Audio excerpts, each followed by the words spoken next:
Assalamualaikum warahmatullahi wabarakatuh. Perkenalkan, nama saya Hasbur Rahman Afif dari Fakultas Sains dan Teknologi, Prodi Perpustakaan dan Ilmu Informasi. Sebelumnya perlu diketahui bahwa Indonesia sudah dilanda pandemi kurang lebih sudah selama 1,5 tahun.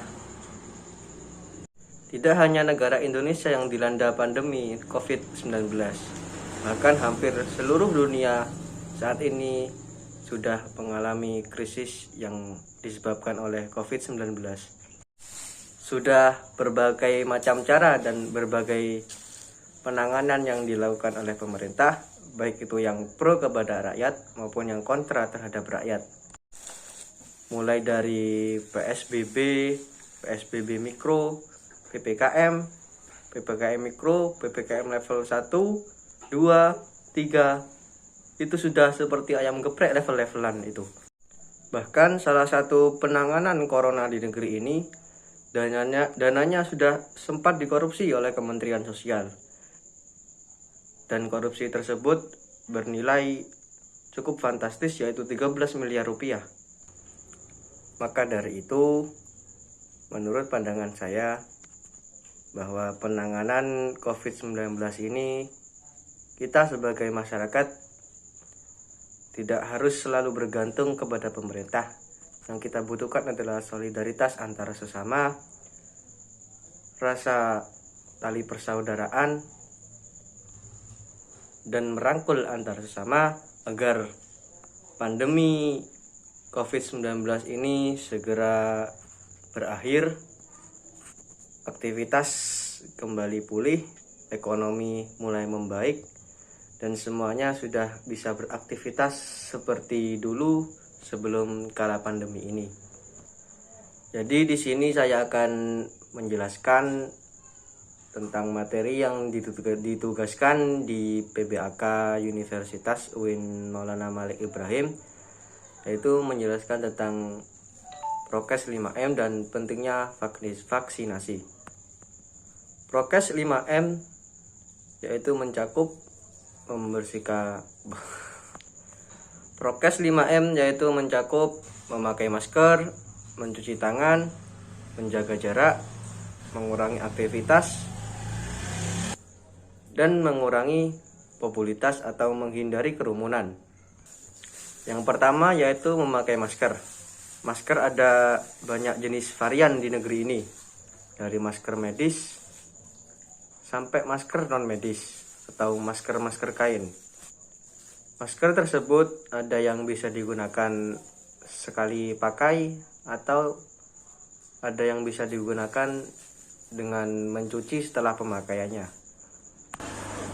Yang kedua adalah mencuci tangan.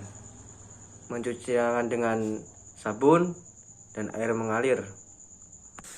Bisa dengan sabun biasa ataupun dengan sabun Mama Lemon. Saya tidak mempraktekkan karena ini bukan endorse, ini tugas dari universitas. Yang ketiga adalah menjaga jarak. Yang dimaksud menjaga jarak di sini adalah kita bukannya menghindar dari orang lain ya, tapi kita menghindari kontak secara langsung, baik itu bersalaman, berpelukan, ataupun bertepuk tangan. Jadi sekiranya kita itu tidak kontak langsung dengan teman-teman kita, kerabat kita, dan lebih-lebih kepada kontak kepada orang luar yang tidak kita kenal dari mana asalnya, apakah orang itu membawa virus atau tidak, kan kita tidak tahu. Karena kita tidak bisa menerawang. Yang keempat adalah menghindari kerumunan. Menghindari kerumunan adalah, ya menurut saya itu termasuk yang dari menjaga jarak itu. Dan yang terakhir adalah mengurangi mobilitas atau pergerakan. Karena hal itu diupayakan untuk memutus mata rantai COVID-19 agar tidak terus menyebar dan terus mewabah. Dari Prokes 5M tersebut merupakan tindakan-tindakan secara individu yang harus kita terapkan selama pandemi COVID-19 ini agar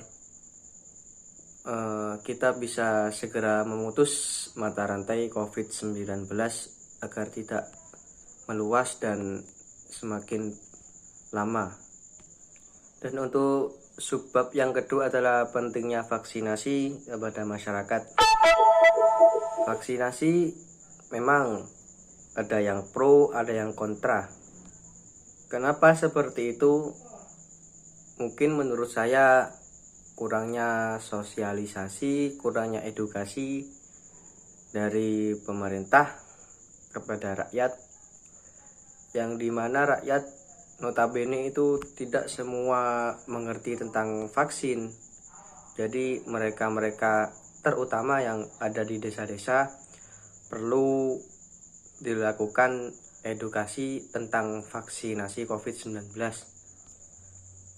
Vaksin sendiri sudah ditemukan beberapa bulan kemarin atau 1 tahun setelah pandemi COVID ini, setelah mengalami berbagai macam uji coba klinis dari A sampai Z, akhirnya vaksin COVID-19 berhasil ditemukan.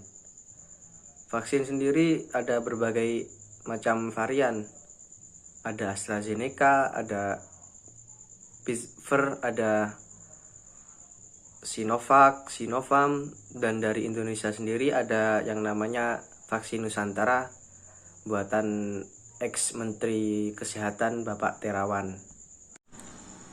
Sudah banyak titik-titik vaksinasi di Pemkab, ada di Polsek, ada di Polres, ada di Puskesmas. Sudah banyak titik-titik untuk vaksinasi, dan vaksin itu juga banyak pilihannya. Masyarakat jadi tinggal memilih mana yang cocok dengan riwayat penyakit mereka. Mereka bisa memilih, dan sebelum vaksinasi itu dokter itu akan memberikan pertanyaan-pertanyaan kepada kita. Apakah kita dicoba, apakah kita aman untuk vaksin atau tidak. Dan perlu diketahui bahwa sudah banyak berita hoax, berita-berita bohong tentang vaksinasi, dan hal itu mentah-mentah dipercaya oleh masyarakat. Ya karena kurangnya edukasi dari pemerintah ke masyarakat, terutama masyarakat desa yang minim akan pendidikan lah atau semacam itu.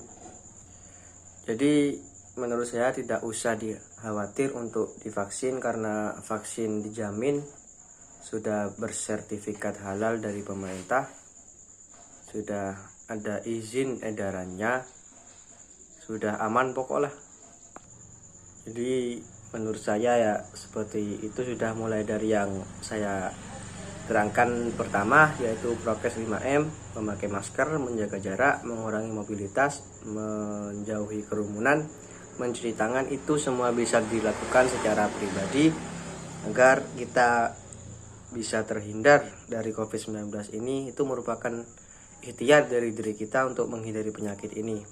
Selebihnya kita pasrahkan kepada Allah agar Allah selalu senantiasa memberi kesehatan kepada kita, keluarga kita, teman-teman kita, khususnya kepada semua warga negara Indonesia.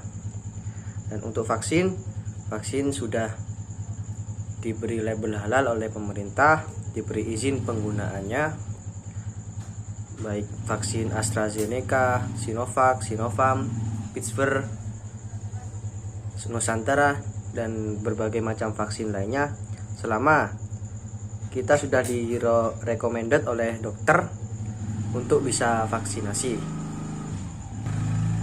Sekian dari saya, semoga Indonesia segera diangkat pandemi ini agar masyarakat bisa beraktivitas seperti biasa, ekonomi pulih, bisa bertemu dengan kerabat-kerabat yang jauh. Ya pokoknya kembali normal seperti biasalah. Semoga Allah mengamini doa-doa kita selama ini. Sekian dari saya. Wassalamualaikum warahmatullahi wabarakatuh.